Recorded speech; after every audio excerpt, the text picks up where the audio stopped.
We have Arseniy Grusha as our guest, a person who knows more about mining than Google, a person who builds infrastructure for the future. For those who are with us for the first time, we represent the company Regolith. We invest in real estate. We invest in income-generating homes. We invest in affordable car rentals.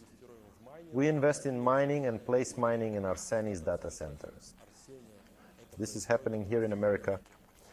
I invited Arseniy to join us so he could tell us where and how this happens, why we mine cryptocurrency specifically, and how it all started. Arseniy, hello. Dennis, nice to meet you. Thanks for the invitation. Hello, everyone. Please tell us, when did it all start? How did mining begin? And how long ago? Mining generally started in the world around 2011, when different people began mining. Yes, at home on their computers. I first got involved in 2016, when the price of Bitcoin was $600.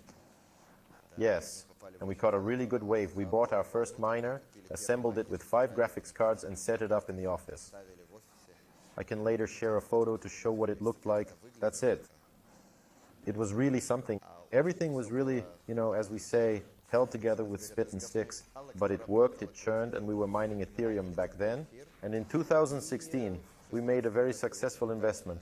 I assembled a miner for $1,500. I remember it well. Put together on the fly. Yes, and it was bringing in $300 a month. You can quickly calculate that it was more than 200% annual returns at that time. And I thought, that's it. I'm not going to work anymore. Now I'm going to mine. Yes, that's how we started. More than 9 years have passed since then. Wow. Yes, 9 years have passed. 9 years. Yes. And now? Are you working now? What? Are you working? I'm working, yes. I'm enjoying life, pursuing hobbies. And I've always wanted to find passive income and pursued passive income. When I found mining, I realized it's a path for everyone else to passive income. Because for me, it's still an investment. We invest in processing, right? Processing is data handling. Yes. Yes. And in fact, this is the future global financial system. Looking at how crypto, Bitcoin, and all the infrastructure have developed over the past 9 years, it has grown 150 times. This is enormous growth, and it continues to grow at a super pace. Is that the volume of money or the volume of equipment inside? That's the volume of money. When I started, the volume of all crypto was $20 billion, including Bitcoin, Ethereum, and everything else. Today, it's $3 trillion. That's a 150-fold increase over 9 years. Tell me, you started with 1 unit of equipment. By the way, does it still work or is it done? The first one. We were mining Ethereum, and Ethereum stopped being mined in 2020. I think it was the second year. Yes. Yes, the era of Ethereum mining ended. It lasted 7 years. It split, right? Into proof of stake, proof of work. Yes, they transitioned from proof of work to proof of stake. Yes, but Ethereum Classic remained. People are still mining it, but the turnover is quite low. I would call it high-risk mining. Tell me, have you counted how many machines you currently have in the data centers under your management? Look, our data centers are located in the USA today. We primarily mine in the state of Texas. Yes, we have 2 sites in Texas. We mine in Iowa, South Carolina, and we're also planning to start mining in another state. Minnesota. Yes, it's a state bordering Canada. Yes, let me immediately say why America. Because America is one of the lowest cost countries for energy resources in the world. Yes, because there's a huge amount of resources, a huge amount of infrastructure. And just like back when there was the Soviet Union, a lot of infrastructure was left behind. America also built a lot. When all this production moved to China, they were left with a lot of infrastructure. And America, I know, is a leader in mining. Yes, and America is the global leader in mining today. As of today, we have 46 megawatts of equipment under our management. If we're talking in units, they vary in terms of power and release dates. In total, we have over 8,000 units today. Over 8,000 units. This equipment is not only for mining Bitcoin, but also for mining Litecoin. What's the approximate proportion? That's a good question. What are we mining? Yes, what are we mining? Yes, because over the last 8 years we've mined everything possible. And we have clients who love to mine very exotic coins, right?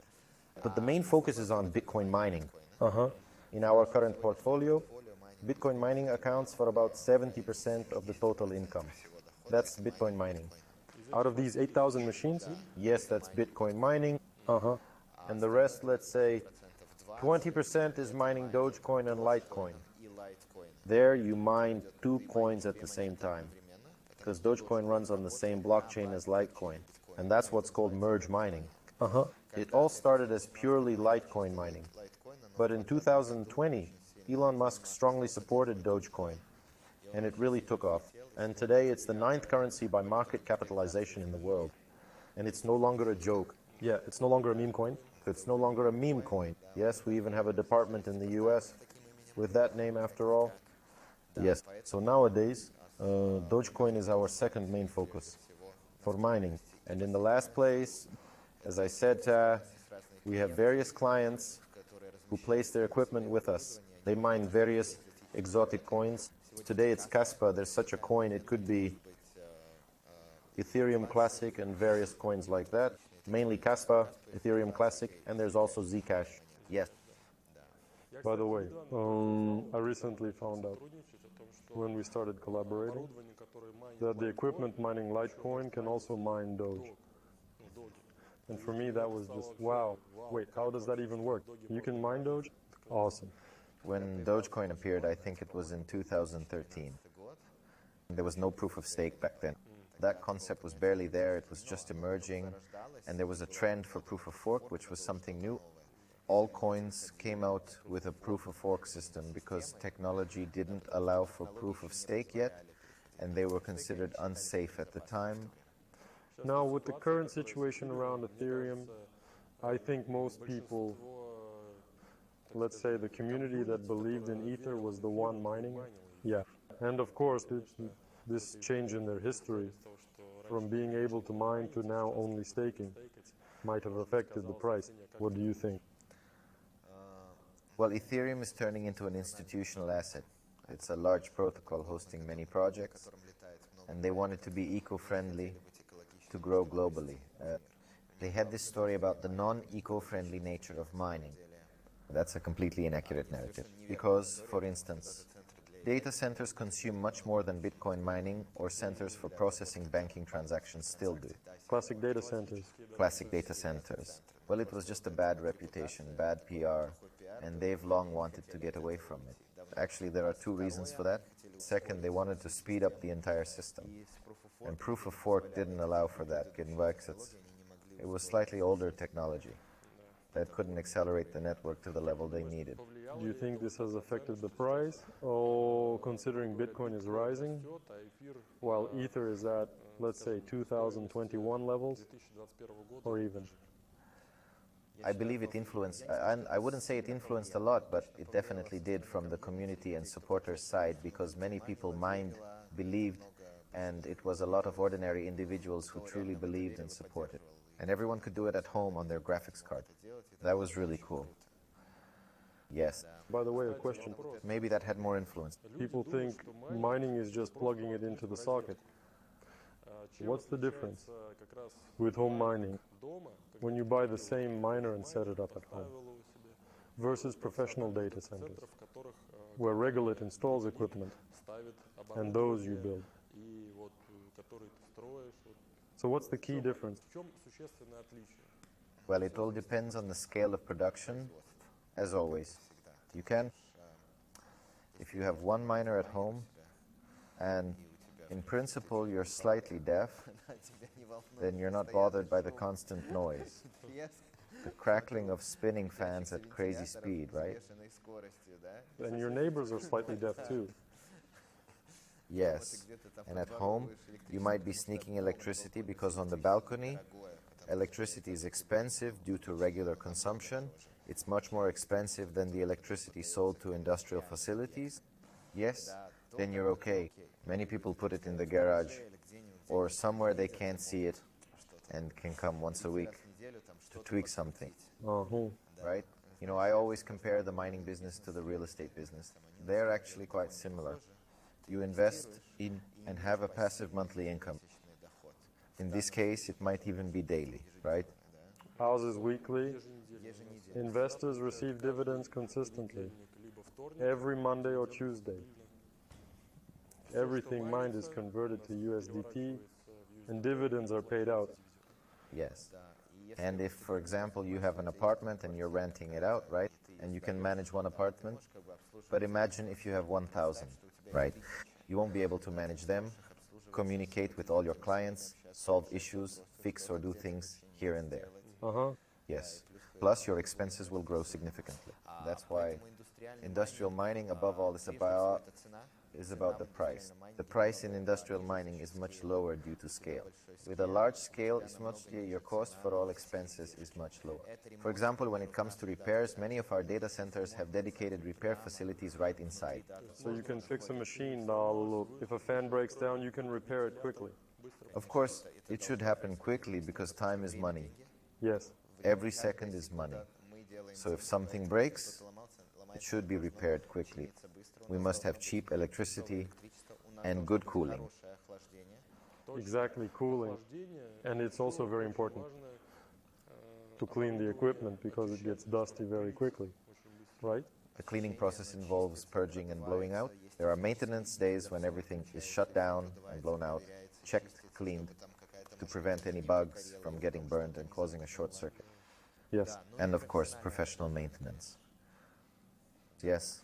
You definitely can't insure equipment at home. Is it insured in data centers in America? That's a very good question. I really like it. Well, insuring equipment in America is quite a tricky matter today, you know, since it's mining equipment and it's something new for insurance companies. They don't really understand it, right? What is mining equipment? In America, they don't insure specific equipment. In America, you get insurance on your data center, which is called liability insurance. If something happens, you insure your data center against various things: theft, arson, catastrophes, or a network short. For example, you have a data center and the entire data center is insured for $10 million. If something happens, the damage inside is assessed. Equipment here, something else there, and that's how the insurance is paid out. They don't insure each unit separately, but the entire data center is insured. So let's ask the question again. Is the equipment from our fund in your data centers insured? The data center is insured. Yes, and if something happens, let's call it force majeure, right? Not just because it broke down or something burned out. That's it. This is used for warranty coverage for equipment, or if it's post-warranty, it goes to the repair center. But there are force majeure situations. For example, theft occurred or something caught fire, or a tornado hit, right? Which is quite common in America. Yes. In this case, the equipment will be insured. So if a tornado accidentally takes away a Texas Ranger's house with his miner, he's lost everything, both the house and the miner. If, God forbid, something like that happens and a tornado hits our data center, it's insured. So we don't have to worry. Yes. That's excellent. Next, we have some questions. We've gathered questions from our clients. It's about security and reliability.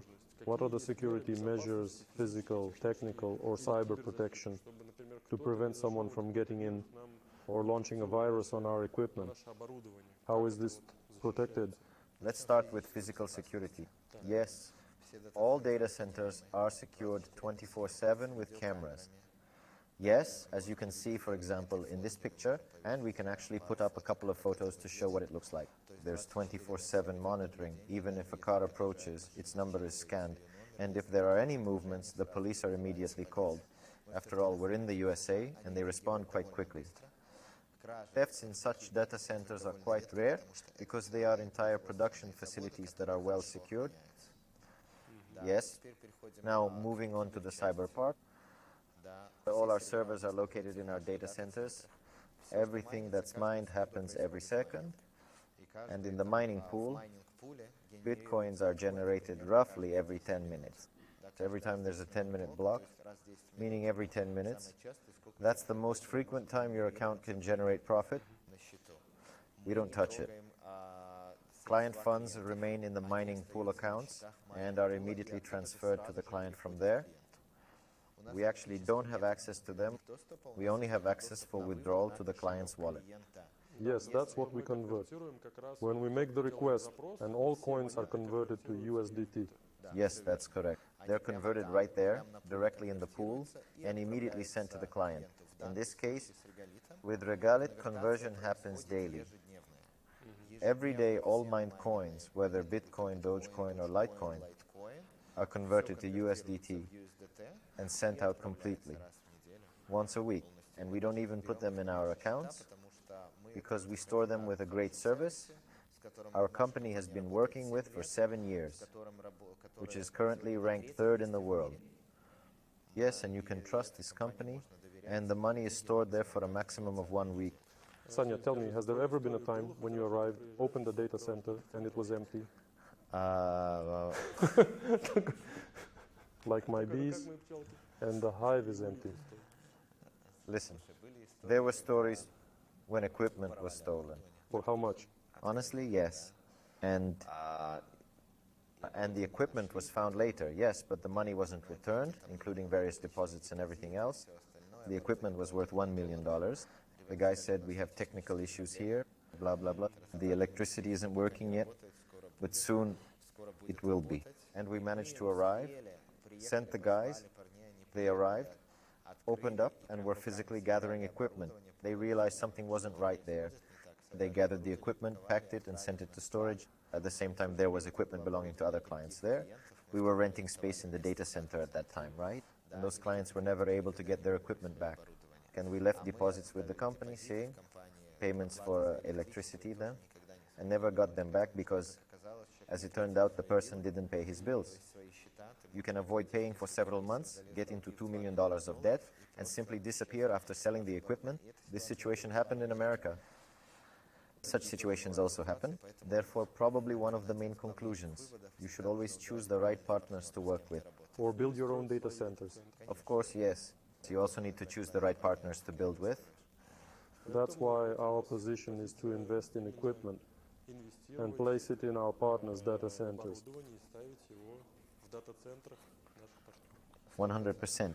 And in this case, of course, if we had any partner or client funds, we compensated them fully because it's entirely our responsibility. We take full responsibility once the equipment and funds come to us. From then on, it's our responsibility for maintenance and security. What do you think when we develop further and we already have a significant amount? Do you think if we grow, say, several times more, should we consider building a data center? How profitable is it? It's a very logical step. 100%. We're at that point now. We can showcase, expand. We're building our own data centers here in Texas.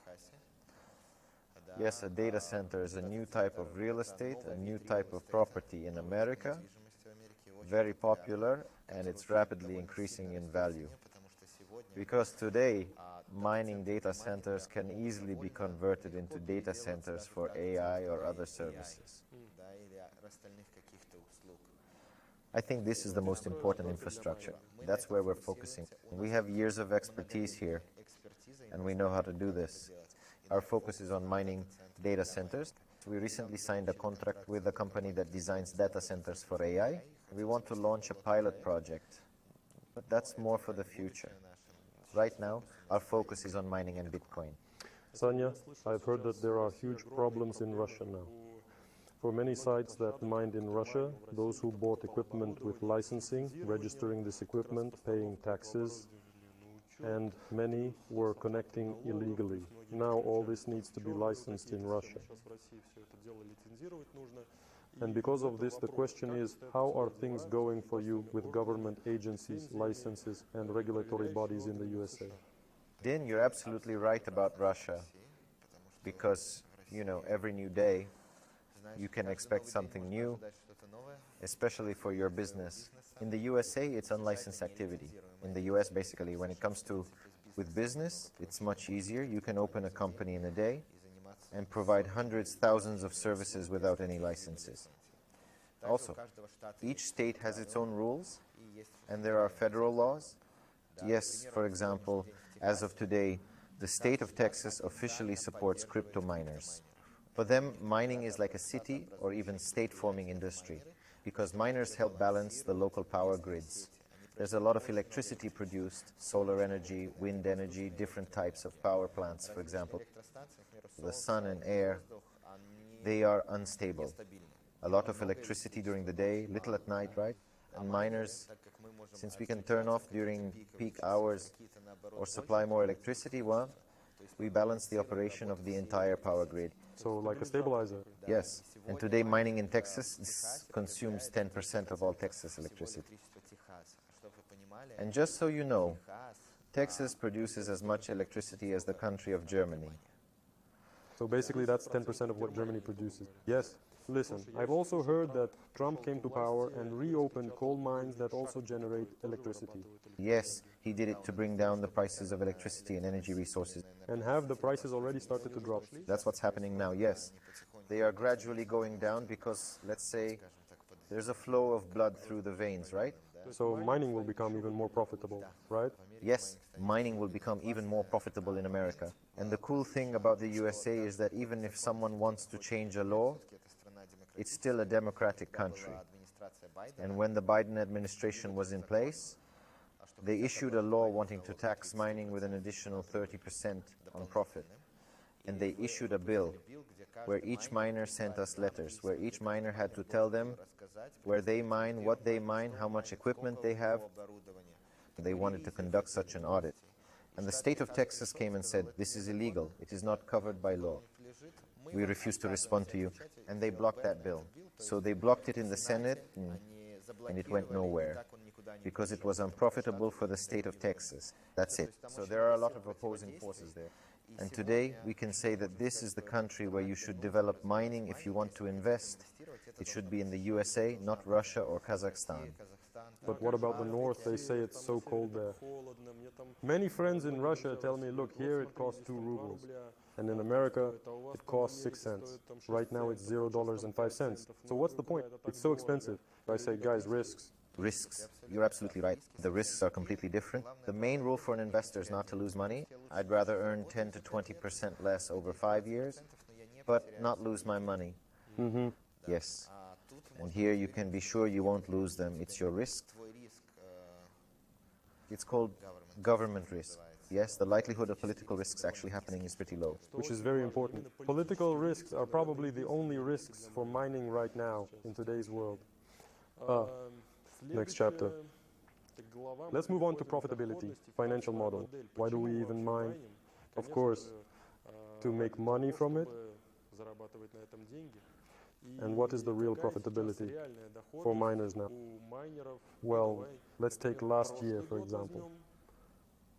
So we'll take 2023 and the current year. Good question.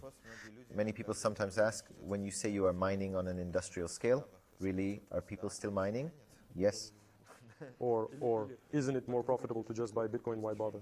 Yes, and this always surprised me because the past few years have been the most profitable in the history of mining, basically, in its entire history. So there's a trend that each year, with the price increase and the network's development, mining becomes only more profitable and brings in more money. If we're talking in pure percentages, Bitcoin and the entire industry have cycles. Some years you earn more, some years less. And here, it's very important to calculate your average earnings. Yes, let's start with 2023. In 2023, the net profit for investors, what they received from us on Bitcoin mining, was 57%. These are real data confirmed by all our documents. 57% annually. In 2024, Bitcoin halving occurred. So the Bitcoin block was halved. If before every 10 minutes, all miners worldwide received a total of 6.25 Bitcoins. From April 2024, it became 3.125 Bitcoins.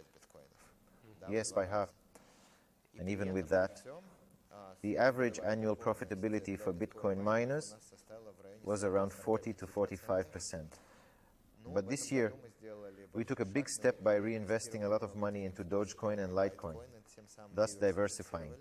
In 2025? In 24, right before the halving, because we knew there would be a halving and diversification was needed now. And we had already seen that over the past 4 years, Dogecoin had become quite a strong global asset. And with Dogecoin, investors finally achieved up to 82% annual returns for the year 24 through Dogecoin mining. If we're talking about numbers today, if someone wants to invest now, there are several factors. It's the investment timing. It's very important when you invest. There's a golden rule. Invest when no one else is investing. Buy equipment when everything is dropping. When everything is down, yes. When you no longer hear about Bitcoin everywhere. When everything has calmed down and no one is talking about it. That's when you need to bring in money. When prices are low. For example, right now, equipment prices are down. Now is a good time to invest. When Bitcoin goes above 110,000, it won't be as good anymore. You could say it's a great moment, but we make money when we buy. That's very important. The most interesting thing is when Bitcoin rises, everyone wants to buy it. When it falls, no one wants it. Yes. It's the same story with equipment. The same thing. If you want to make good money, long-term, invest when everything is down. Today, right now, is a good moment. I think soon. This trend will continue for the next couple of months. You see, we have a situation where we're always buying because every week investors press the invest button. We accumulate investment volume, and each week we send you a new batch. We buy a new batch. They come later. We can show photos of how our batches look, by the way. Here. After that, they're set up. And with a delay of a week or sometimes 2, the equipment gets connected and the capacity increases, giving us a steady average. You have a classic investment strategy known as laddering, where you invest regularly every week, thus reducing the risk of buying at a peak, and you consistently achieve stable profits. It's a good investment strategy, always suitable for Bitcoin and this business, right? You minimize risks, you might sacrifice some upside, but you reduce the risk of buying too high, right? And you always end up with good numbers. Yes, and that's why I'll add regarding today's profits. Yes, today's profit is in Bitcoin, since it's doing quite well right now. And currently, it's a buyer's market, which often shifts to a seller's market. When Bitcoin is high, it's a seller's market, meaning all equipment prices go up. And if Bitcoin is priced higher, the equipment is also priced higher. That's the time to buy. Like Bitcoin, equipment also needs to be purchased a bit earlier. This year, we're expecting to achieve a return on Bitcoin of 40 to 50%, within this range for our investors, and a return on Litecoin of about 50 to 70%. That's the forecast for 2025. Well, you see, we have a mix. We purchase both types of equipment. It all merges into one pool and is paid out to investors in dollars. They can withdraw in USDT via SWIFT to their bank or to a crypto wallet. Next question. Is there protection against a steep drop, or do you just follow the market? A steep drop is when the asset's price, like Bitcoin or Dogecoin, falls significantly. I don't know. Bitcoin maybe 50,000. At what price? Do we need to say, Arseniy, unplug it? First, you must always have the latest generation of equipment. That's exactly what we have. Yes, we currently have the latest generation of equipment with chips developed last year. Let's say, what equipment do we currently have with? We currently have S21 Plus equipment. It's the most powerful already. It's practically the most powerful on the market, and the best in terms of price-quality ratio available now. For Litecoin and Dogecoin, we have L9 equipment, which is twice as powerful as the previous model. Yes, twice as powerful. And it was also released just a couple of months ago, at the end of last year. So with this equipment, we don't expect any new chips on the market for the next 3 to 4 years. Therefore, we're not afraid of any drops. We might earn less at times, but we'll always remain profitable. And what happened? When the asset price drops, all the people with old equipment, and today 70% on the market have old equipment, start disconnecting. Exactly. And we reach what's known as the break-even point. For example, if Bitcoin reaches 70,000, even 70,000, not to mention 50,000, everyone will start disconnecting. And what will we do? We'll just get more Bitcoins. Yes, in dollars it will be worth less, but we'll have more Bitcoins. So in dollars, we'll essentially have the same amount of money. No matter how much further it falls, we'll have the same amount of money. So the difficulty will decrease? Decrease. Yes. Since our machines are powerful, they'll quickly compensate for this. And the lower the price, the less profitable it is for owners of old equipment Yes, to mine. to mine, and therefore it won't pay off. They leave the network, and we continue calmly That's right. because our equipment's energy consumption is lower. Yes, we're much more efficient. Yes. My friend, as I was preparing, asked some questions. He's also an investor in our mining fund and asked, Dennis, why should I mine and invest in mining if I can just buy Bitcoin? Good question. Two different types of investments. Buying Bitcoin is like acquiring an asset, similar to buying any stock. I would call it a venture investment, right? So you buy it thinking that this stock will eventually rise. It might be tomorrow, the day after, a year from now, or 5 years later, but at the same time, it could also fall tomorrow, the day after, a year from now, or 5 years later, right? Buying mining equipment is a cash flow investment. It's an investment that brings you weekly income no matter what happens, sometimes more, sometimes less, but it's a weekly passive income, an investment in passive income. Why do I like to compare it with real estate? It's like renting out an apartment and getting monthly income, regardless of what's happening around. And you have the assets priced, right? So you should view it as a slightly different kind of asset.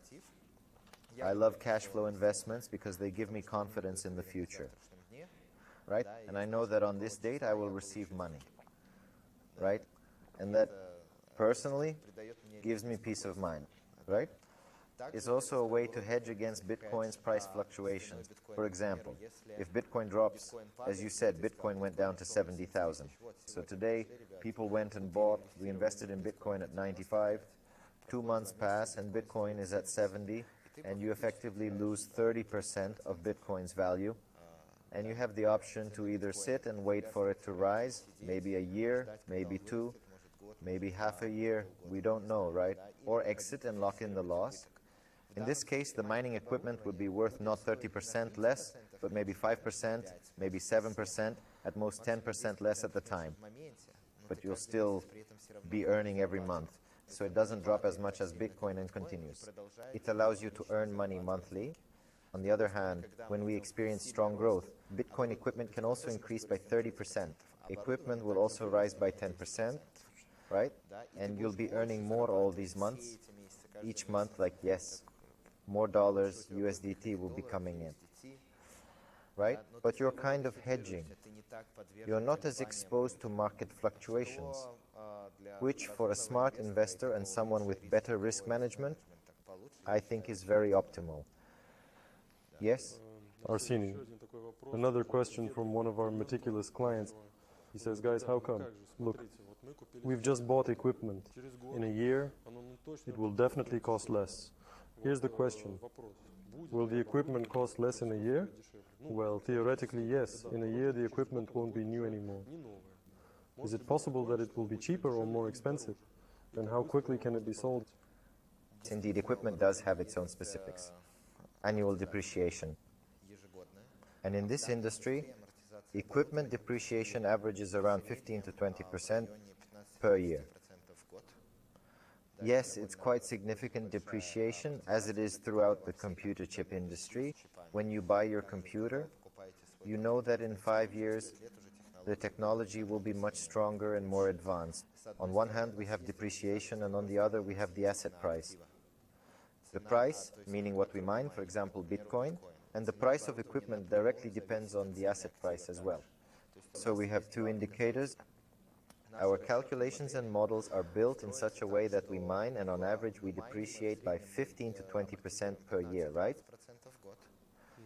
Considering that our profitability ranges from, let's say, from 40 to 70%, depending on the year, right? And at the end of mining, we sell the equipment and try to exit at the most optimal price.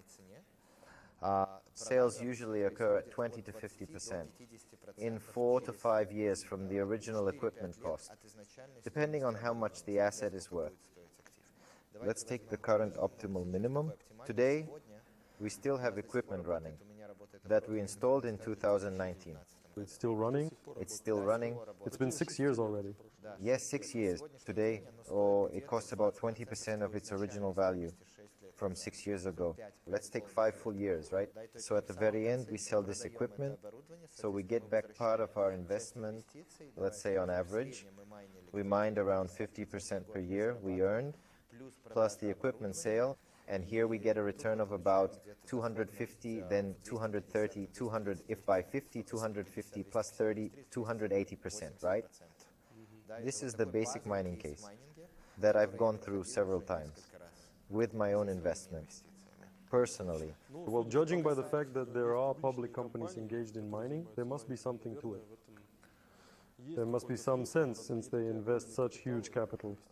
Today in America, there are 23 public companies that simply mine Bitcoins, just some equipment, and they mine Bitcoin. Their total capitalization is about $25 billion, which is quite a large sum, just for guys who mine Bitcoin. At their peak, they reached nearly $40 billion when Bitcoin was at 110, because of course their capitalization depends on that. Because with successful investments, and we have quite a few of those cases, you can earn 100% annually.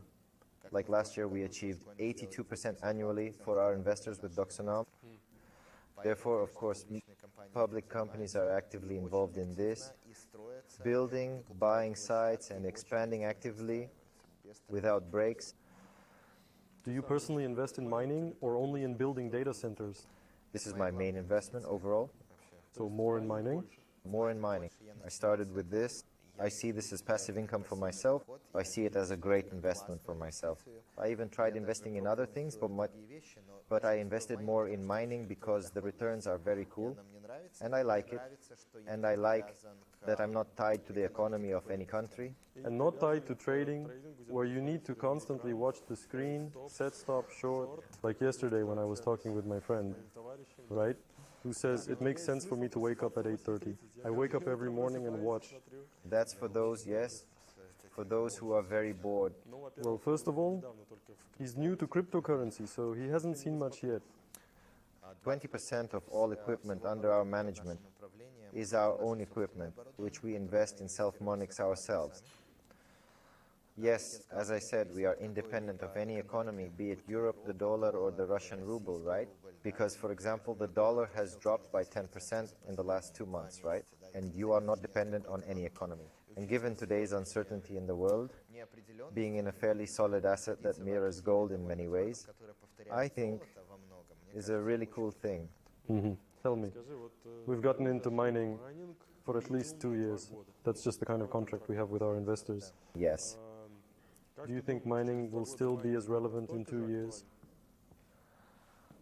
You know, Or even more, or maybe? when I got in back in 2016, I remember the miner was running and the guys were telling me, yes, Bitcoin is already $600. It used to be $100. I was thinking, damn, if only I'd gotten in a year earlier, it would have been a whole different story. Yes, and this story continues every year. I see how it's evolving, and you can track how the network difficulty changes. Network difficulty is how many hashes we have. And it's growing annually by 20 to 30% now. That is, the entire infrastructure, the entire network, we're growing. The industry is growing by 20 to 30% per year.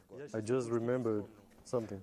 I have this thing at home that you put on your eyes to sleep, you know? And it says, wake me up when Bitcoin is $100,000.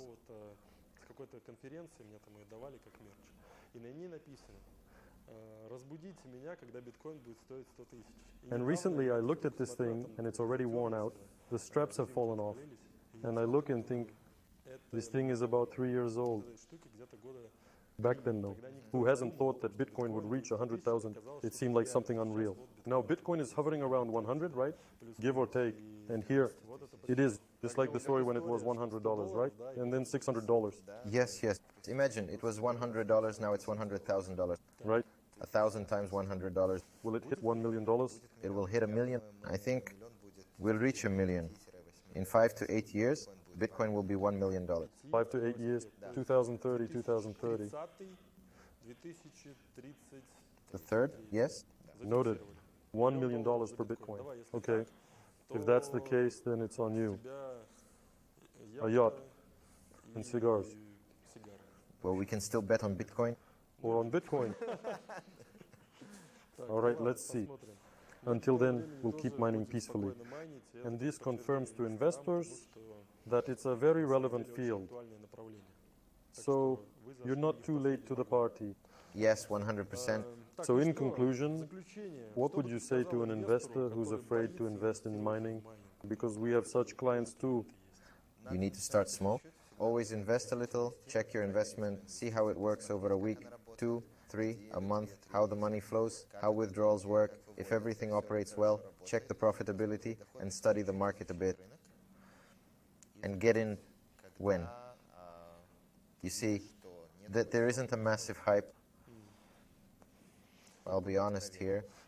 It's a rule I use often, but I still get in on the hype. Right? Because we never know if we're at the beginning or the end of the hype, right? You never know either. $600 was also a hype back then, if it was. Yes, yes, yes, it was also a hype. Yes. And the second thing I'd advise, never panic no matter what happens with the price or if you earned a little less this week or month. It's always a great asset that you can hold on to. And it won't disappear, right? And the equipment won't disappear. And even in 6 months, 1 year, 2 years, 3 years, 4 years, it will bring in good money. Well, give us your top 3 reasons why you personally believe in the crypto infrastructure worldwide. In other words, in this new economy. It's honestly the coolest thing in the world. I don't know. It completely erased all economic boundaries. That's it. Crypto Bitcoin erased all economic boundaries and provided freedom. I'm a fan of freedom. Bitcoin gave freedom to the world, financial freedom. We got electronic cash, like the cash in your pocket. Money in the bank isn't yours, it's the bank's money. They'll tell you whether they'll give it to you or not one day, or they might block it, or something else.